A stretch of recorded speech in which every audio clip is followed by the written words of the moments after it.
नमस्कार दोस्तों, एक बार फिर से आपका स्वागत है द इंटरेस्टिंग ट्यूब के एक और इंटरेस्टिंग वीडियो में। चलिए शुरू करते हैं आज का ये वीडियो। दोस्तों, इस वीडियो में हम बात करेंगे हाइपरलूप।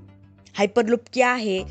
हाइपरलूप तकनीक की कार्यविधि, भारत में हाइपरलूप परिवहन की वर्तमान स्थिति, दुनिया के किन किन देशों में ये तकनीक प्रस्तावित है, हाई स्पीड ट्रेन से क्या भिन्नता है और हिंदुस्तान में और पूरे दुनिया में आने वाली चुनौतियाँ। तो दोस्तों, मेरी आपसे यही विनती है कि हमारे साथ लास्ट तक बने रहिए। दोस्तों, हाइपरलूप तकनीक दुनिया में यातायात की परिभाषा को हमेशा के लिए बदल देगी।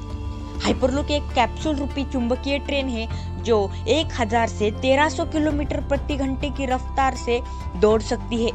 अन्य विकसित देशों के साथ भारत में भी इस परियोजना पर काम शुरू हो गया है। भारत में मुंबई और पुणे के बीच इस ट्रेन को चलाने की तैयारी है। इसके लिए हाइपरलूप परिवहन तकनीक में अग्रणी कंपनी वर्जिन हाइपरलूप वन के साथ समझौता हो गया है। हालांकि इसे पूरा होने में 7 वर्ष का समय लगेगा, लेकिन जब हाइपरलूप चलने लगेगी तो घंटों का समय मिनटों में पूरा होगा। हाइपरलूप तकनीक पूरे दुनिया में लोकप्रिय हो रही है। यही वजह है कि भारत के अलावा दुनिया के कई अन्य देशों में भी इस तकनीक को अपनाने के लिए काफी तेज से काम हो रहा है।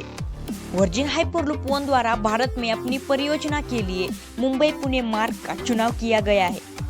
हाइपरलूप परिवहन तकनीक भारत के लिए काफी व्यवहार है, क्योंकि इन दोनों शहरों में लगभग 8 से 9 करोड़ लोग प्रतिवर्ष यात्रा करते हैं। इस परियोजना को महाराष्ट्र सरकार द्वारा पूर्व में भी आधिकारिक बुनियादी ढांचा परियोजना घोषित किया जा चुका है। उल्लेखनीय है कि वर्जिन हाइपरलूप वन द्वारा अमेरिका के नेवादा राजमार्ग के साथ दुनिया का पहला और एकमात्र पूर्ण पैमाने वाला हाइपरलूप परीक्षण ट्रैक डेवलप का विकास किया गया है। इस डेवलप यानी वैक्यूम ट्यूब के माध्यम से लगभग 1000 किलोमीटर प्रति घंटा के पौंड से दौड़ सकती है।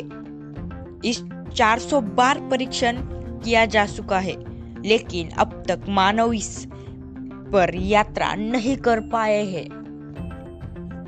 चलिए दोस्तों, अब बात करते हैं असल में हाइपरलूप क्या है। परिवहन के क्षेत्रों में क्रांति लाने वाले हाइपरलूप का कॉन्सेप्ट एलोन मस्क ने दिया और इसे परिवहन का 5वां मोड भी बताया। इस तकनीक को हाइपरलूप इसलिए कहा गया क्योंकि इसमें परिवहन के एक लूप के माध्यम से होगा और जिसकी गति अत्यधिक होगी।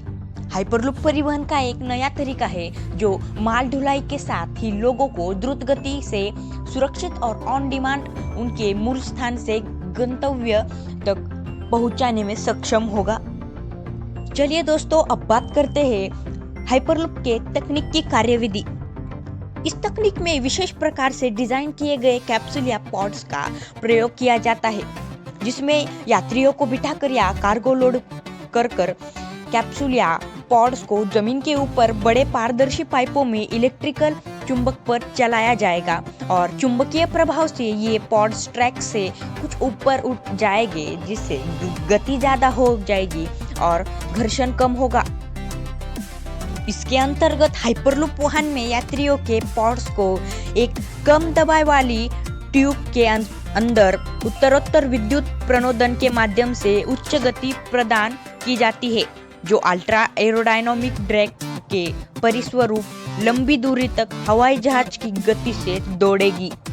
परिवहन की इस तकनीक में बड़े बड़े पाइपों के अंदर वैक्यूम जैसा वातावरण तैयार किया जाएगा और वायु की अनुपस्थिति में पॉड जैसे वाहन बैठकर 1000 से 1300 किलोमीटर प्रति घंटे की स्पीड से यात्रा की जा सकेगी। पायलट की त्रुटि और मौसम संबंधी खतरे से बचने के लिए इसे स्वचालन तकनीक से युक्त किया है। साथ ही ये बिना किसी प्रत्यक्ष कार्बन उत्सर्जन के सुरक्षित और स्वच्छ प्रणाली है। खतरनाक ग्रेड क्रॉसिंग से बचने और वन्यजीवों की रक्षा के लिए इसका निर्माण भूमिगत सुरंगों तथा जमीनों के ऊपर स्तंभों पर भी किया जा सकता है। चलिए दोस्तों, अब बात करते हैं भारत में हाइपरलूप परिवहन की वर्तमान स्थिति। हाँ दोस्तों, हर एक भारतीय को ये जानना बहुत महत्वपूर्ण है। तो दोस्तों, महाराष्ट्र सरकार ने वर्जिन हाइपरलूप 1 को मुंबई से पुणे के बीच हाइपरलूप लिंक आरंभ करने की स्वीकृति दे दी है। ये मुंबई के बीकेसी से पुणे के वाकड स्टेशन तक लगभग 117.5 किलोमीटर की दूरी तय करेगी। इसके सफल होने के पश्चात ही मुख्य परियोजना का आरंभ होगा। गौरतलब है कि मुंबई पुणे के बीच हर साल यात्रियों की संख्या बढ़कर 2 गुनी हो रही है और वर्ष 2026 तक ये संख्या लगभग 75 मिलियन हो जाने की उम्मीद है। इसलिए इस परियोजना को लागू करने हेतु इस क्षेत्र को चुना गया है। दोस्तों, अब हम बात करेंगे दुनिया के किन किन देशों में ये तकनीक प्रस्तावित है। दोस्तों, दुनिया के बहुत से विकसित देश इस हाइपरलूप परिवहन प्रणाली को अपनाने के लिए आगे आए हैं, जैसे अमेरिका, कनाडा, सऊदी अरब। इन देशों में भी हाइपरलूप 1 कंपनी इस परिकल्पना को साकार रूप देने में जुटी हुई है। गौरतलब है कि दुबई और अबू धाबी के बीच एक हाइपरलूप लिंक परियोजना पर कार्य चल रहा है। दोस्तों, अब हम बात करेंगे हाई स्पीड ट्रेन और हाइपरलूप में क्या भिन्नता है। दोस्तों, ये सबसे तेज वाली हाई स्पीड ट्रेन से 2 से 3 गुना अधिक तेज है। ट्रेन अपने निर्धारित समय पर चलती है और कई जगह पर रुकती है, जबकि हाइपरलूप पावर्ड ऑन डिमांड होती है और बिना रुके गंतव्य तक पहुंच सकती है। यह पर्यावरण के अनुकूल है क्योंकि इसका पर्यावरणीय प्रभाव बहुत कम है तथा कोई प्रत्यक्ष उत्सर्जन या शोर उत्पन्न नहीं करती है। हाई स्पीड ट्रेन और पारंपरिक मैग्लेव ट्रेन के लिए पटरियों के साथ बिजली की आवश्यकता होती है, जिससे यह अधिक खर्चीली साधन बनती है, जबकि हाइपरलूप कम खर्चीली और अलग तकनीक है जो हमारी जरूरत है। तो दोस्तों, अब हम बात करेंगे इस हाइपरलूप ट्रेन की आवश्यकता क्या है। तो दोस्तों, बढ़ती वैश्विक अर्थव्यवस्था के लिए तेज, सस्ते, सुरक्षित और कुशल परिवहन साधनों की आवश्यकता। मौजूदा परिवहन माध्यम जैसे सड़कें, हवाई अड्डे और बंदरगाह भीड़भाड़ युक्त है। इसे अपनाने से भारी ट्रैफिक से निजात मिलेगी। इसके अतिरिक्त पिछले 100 सालों में हमने परिवहन के किसी भी नए माध्यम को नहीं खोजा है। हाँ दोस्तों, खोज ही करनी चाहिए। और अंततः हमें विशेष रूप से अल्ट्रा फास्ट, ऑन डिमांड, उत्सर्जन मुक्त, ऊर्जा कुशल तथा हाई स्पीड वाले अन्य परिवहन माध्यमों की तुलना में छोटे पदा चिन्ह वाले परिवहन माध्यमों की जरूरत है। हाँ, ऐसे में हाइपरलूप ही वर्तमान परिवहन माध्यम से जुड़ने और बिना किसी रुकावट के एकीकृत होने की क्षमता से युक्त है।